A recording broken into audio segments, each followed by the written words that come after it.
حضرت ابراہیم بن ادم بادشاہ تھے، لیکن بادشاہ چھوڑی کیسے؟ حضرت ابراہیم بن ادم رحمۃ اللہ علیہ آپ ایک دن اپنے محل کے اندر موجود ہیں، دربار لگا ہوا ہے، آپ کے نوکر چاکر وزیر درباری سارے موجود ہیں۔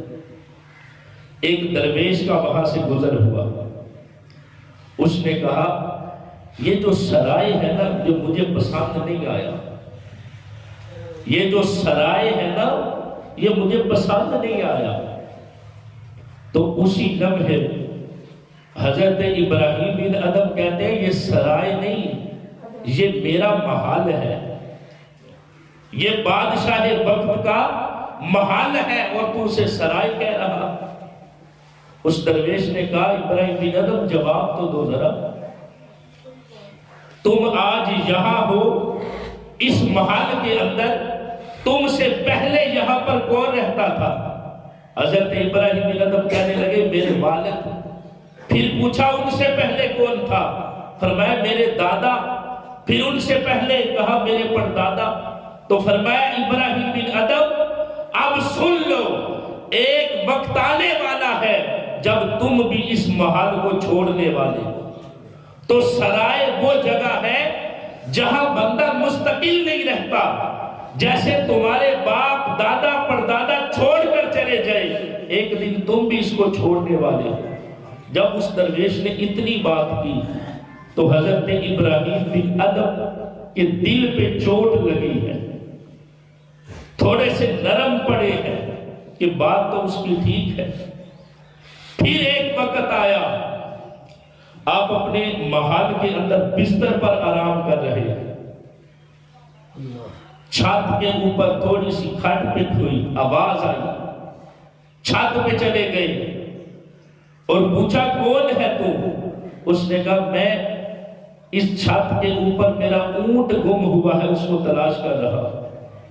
ابراہیم بن ادم کہنے لگے تمہیں اتنی بھی عقل نہیں کہ چھتوں کے اوپر کبھی اونٹ ملتے ہیں جو تم اس کو یہاں تلاش کر رہے ہو؟ اب اس نے آگے جو جواب دیا، درویش نے کہا ابراہیم بن ادم یہ مجھے بھی پتا ہے کہ چھتوں پر اونٹ نہیں ملتے، تو اب ذرا جواب بھی دو، کیا شاہی بستر پر عیاشی میں زندگی گزارتے ہوئے کیا خدا مل جاتا ہے؟ اگر چھت پہ اونٹ نہیں ملتا تو جو تمہارا طرز زندگی ہے کیا اس طرح خدا بھی مل جاتا ہے؟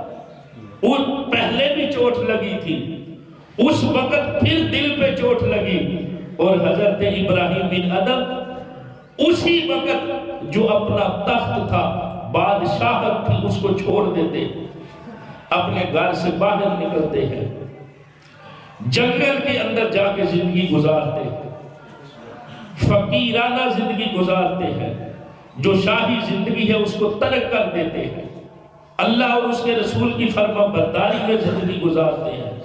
اور پھر ایسا وقت آتا ہے، حضرت ابراہیم بن ادم جب ساری زندگی اللہ اور اس کے رسول کی فرما برداری میں گزاری ہے نا، تو جب آخری وقت زندگی میں بڑھاپا جب آیا نا، تو آپ ایک دن دریا کے کنارے بیٹھ کر اپنا جو کپڑا تھا گدڑی اس کو سلائی کر رہے تھے۔ وہاں سے گزرنے والے لوگوں نے پہچان لیا یہ تو ابراہیم بن ادم ہے جو بلخ کا بادشاہ تھا، آج یہ فقیر کیوں بن گیا؟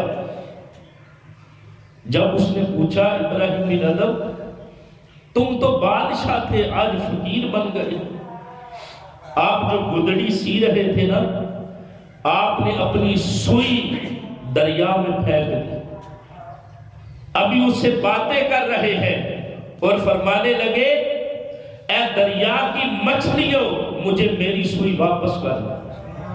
ابراہیم بن ادم کے اتنا کہنے کی دیر تھی کہ ہزاروں مچھلیاں اپنے منہ میں سونے کی سوئی لے کر پانی کی سطح پر اوپر آ جاتی، اور اس لمحے انہوں نے دیکھا اور حضرت ابراہیم بن ادم فرمانے لگے وہ ایک بادشاہت تھی جس کو میں نے چھوڑا تھا، اور وہ میری حکومت اور میری سلطنت فقط انسانی سرو پر تھی۔